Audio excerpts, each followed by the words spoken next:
باش يكونوا معنا حاليا سي جمال الشابي فنان على السمع. مرحبا بك. اهلا وسهلا ومرحبا بكم يا سيدي.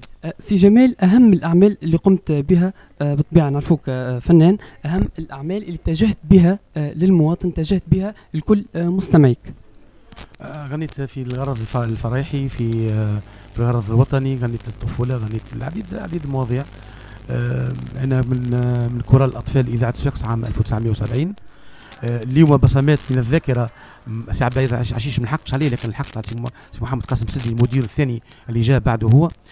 عندي ذكريات حلوه مع اذاعه صفاقس، وديما في تقريبا في جل البرامج والا جل الاعمال اللي تكون الاذاعه يعني تنشر الخبر او تنشر الحدث وتقف مع الحدث، تلقاني موجود.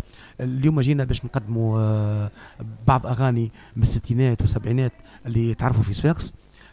نظرا للرجل هذايا سي عبد العزيز عشيش، هو اول مدير اذاعه في صفاقس ومن مؤسسي اذاعه صفاقس.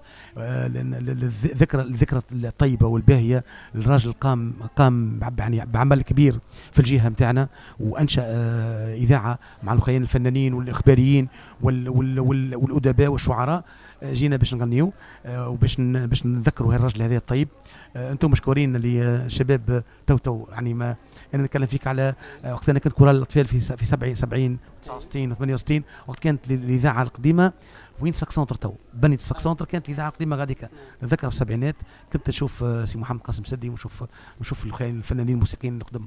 نعم، أنا نكمل معك في سؤال.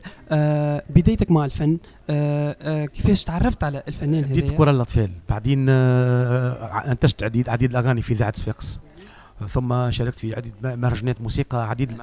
بدايتك مع اذاعه صفاقس؟ بدايتي من كورال الاطفال 70. نعم. عام 1970 كان عندها كورال، وقت انا عمري 11 سنه، وبديت نكبر بشويه بشويه. مشيت للشباب المدرسيه، بعدين كي كبرت عملت انتاج خاص في الاذاعه، والى حد الان من يعني انتاجي كمحترف من عام 1984 الى يومنا هذا. نعم، بكلمة أخيرة، باش شنو تحب توصل للشباب اللي قاعدين يسمعوا فيك حاليا بإذاعة تونس درنا؟ شوف، التواصل هذا لابد منه.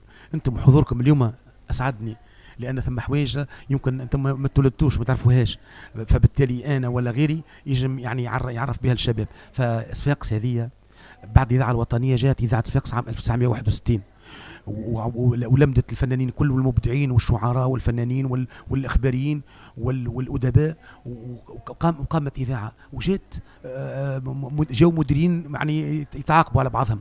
الى يومنا هذا الاذاعه قائمه الذات، وتعرف فننا وتعرف بانتاجنا. فلما نذكر احمد حمزه ونذكر محمد جموسي وصفوه وصبيحه ومبروك التريكي، مبروك الصغير اللي غني يطول عمرك، وسي محمد العايدي وسي الهادي احمد وبوديه وجموسي، هذوما ناس حفظنا عليهم وتعلمنا عليهم الى يومنا هذا، بقوا في الذاكره. وهيك علاش اليوم احنا موجودين اليوم. وسيادتك كي جيت وتعرفت على الحقائق هذه لمدينتنا الكبيره ومدينتنا السمحه، الف شكر لك شكرا جزيلا. كان معنا حاليا سي جمال الشابي. ميرسي.